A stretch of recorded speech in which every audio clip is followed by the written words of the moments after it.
Hi, welcome back, friends. It's time for another Christmas story, and today we have Jan Brett's Home for Christmas. I love her artwork, and then you can see on the back. She does such beautiful artwork. Look at the inside. So here we have Home for Christmas.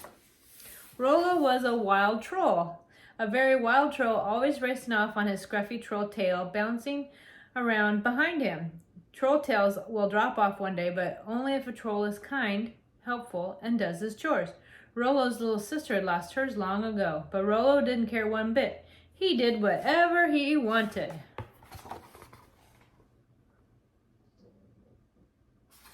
Silly Rollo.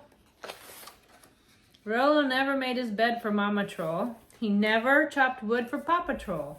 He never helped his little sister collect eggs. One morning, when they asked for his help, Rollo had had enough.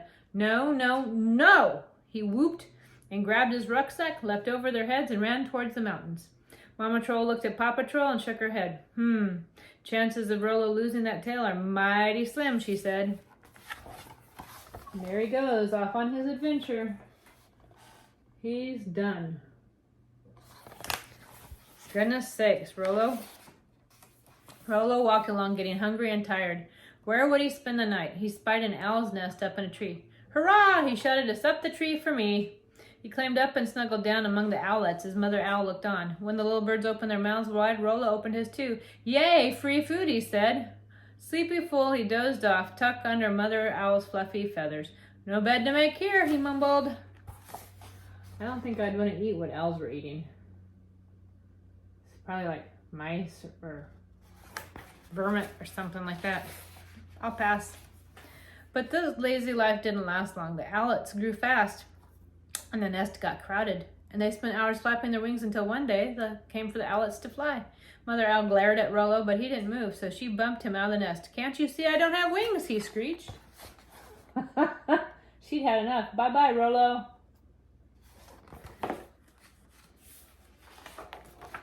Rollo shook the feathers out of his hair and strode through the forest, leaping, chasing field mice as he went.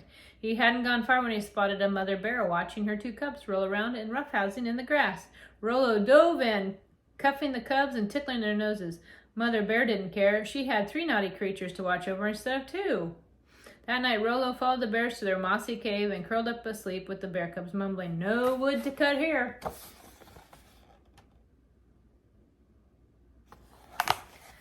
That Rollo, goodness sakes. As the days passed, it got harder for Rollo to keep up with the bears. They had tough paws and sharp claws to help them scramble over rocks and climb trees to look for food. Then at the end of summer, Mother Bear spotted a hive that she opened it up with her big swipe of her paw, and delicious honey gushed out. It had been a long time since Rollo had tasted anything so sweet, and he shoved the baby bears aside. Big mistake. The angry bees aimed their stingers at him, and Rollo threw himself into a nearby pool and dove under the water. Goodness sakes, Rollo's having some tough times there. Rollo floated up and taste of honey still in his mouth. "Oh, I wish I had some of little sister's sweet nose print cookies," he thought. "Maybe I should go home." But then he saw a gang of otters playing in a waterfall. "Wait for me!" he cried as he scrambled up and threw off his wet clothes and dove back down the slide down the waterfall. "This is the life for me." I don't know. It does look like fun, but I don't know. One morning, Rollo woke to find a thin skim of ice on the pool. An otter didn't give it any mind, but Rollo could not stop shivering. He put on his clothes, stuffed his boots with moss, and waved goodbye and went on his way. Excuse me. And now what's he off to? It was snowing when Rollo met up with a new friend who was as wild as he was. Lynx liked to play pounce and hide and seek. So did Rollo. While they were romping in the snow, little sister was at home feeding his hedgehog. "Rollo might be gone for now, but we miss him every day," she said. It got colder and colder, and lingonberries froze, and food was hard to find. And one afternoon, Rollo felt Lynx's eyes staring at him in a hungry way. It was time to move on. Think he's going to learn to be kind and think about other people? I don't know. I don't know about that, Rollo. Drifts got deeper and Rollo's nose was turning blue when he noticed moose tracks, big and little. He followed them up the mountain to a meadow where he saw a father moose, a mother moose, and their calf standing in the snow. Hi-ho, he called and pranced over to them. Rollo made new friends right away. He found berries and lichen under the snow where Father Moose had scraped away the ice with his hooves. He ate and ate while the moose calf drank some warm milk from Mother Moose.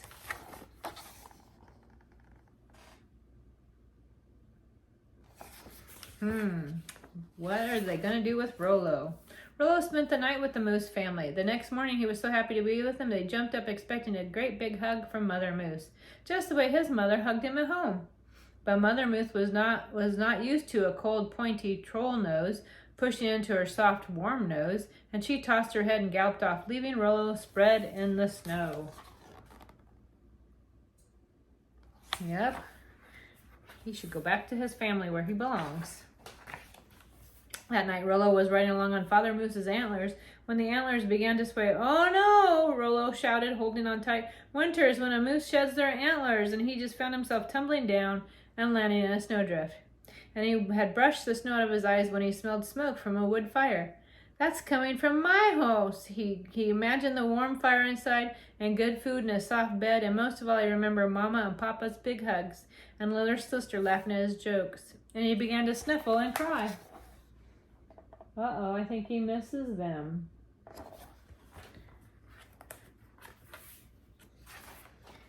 As Rollo's sob got louder, the antler began to rock back and forth on the slippery snow, and it started sliding down the mountain faster and faster, bouncing over the icy boulders, skidding across the frozen rivers. It was an antler toboggan, and Rollo spotted his little house down in the valley, and his sobs turned to whoops of joy. He's on his way back home.